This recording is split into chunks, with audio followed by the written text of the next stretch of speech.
Sensibilisation à la sûreté de l'aviation civile. Bienvenue.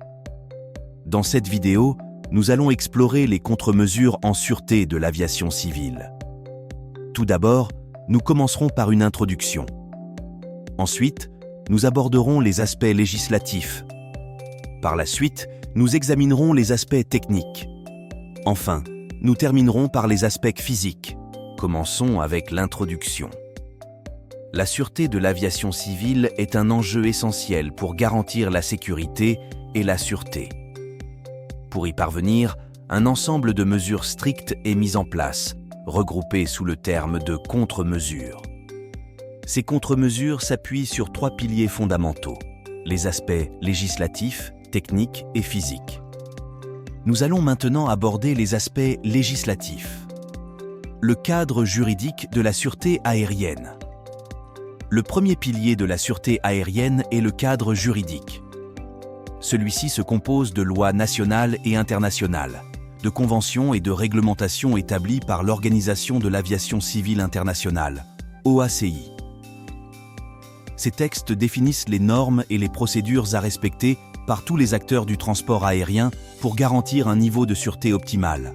Exemple réel. La Convention de Chicago, 1944, inclut les principes fondamentaux de la sûreté aérienne. Le règlement sur la sûreté de l'aviation civile, annexe 17 à la Convention de l'OACI. Les conférences de haut niveau sur la sûreté aérienne organisées régulièrement par l'OACI.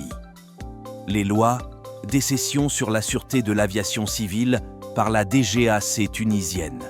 À présent, nous allons nous concentrer sur les aspects techniques, les spécifications techniques pour la sûreté. Le deuxième pilier de la sûreté aérienne est constitué par les aspects techniques. Ceci englobe toutes les spécifications relatives aux équipements, aux procédures et au personnel utilisé pour assurer la sûreté des vols. Ces spécifications sont définies par l'OACI et doivent être appliquées de manière uniforme par tous les aéroports et compagnies aériennes. Exemple réel, les normes de conception et de certification des équipements de détection d'explosifs. Caractéristiques physiques des portes d'embarquement sécurisées. Les systèmes de vidéosurveillance. EDSC, Explosive Detection System. Détection d'explosifs. HI Scan. Inspection par rayon X des bagages. SmartGate. Contrôle d'identité automatisé. Les procédures de contrôle des bagages et des passagers. La formation et la qualification du personnel chargé des contrôles de sécurité. Poursuivons avec les aspects physiques. Les mesures de sûreté physique.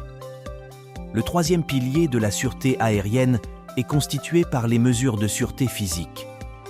Ces mesures visent à protéger physiquement les installations aéroportuaires, les avions et les passagers contre les intrusions et les actes d'agression. Elles incluent des contrôles d'accès, des inspections et des patrouilles de sûreté. Exemple réel. Les clôtures de sûreté autour des aéroports, les points de contrôle d'accès, les agents de sûreté et les chiens de détection, le contrôle d'accès biométrique, le cybersécurité des systèmes informatiques.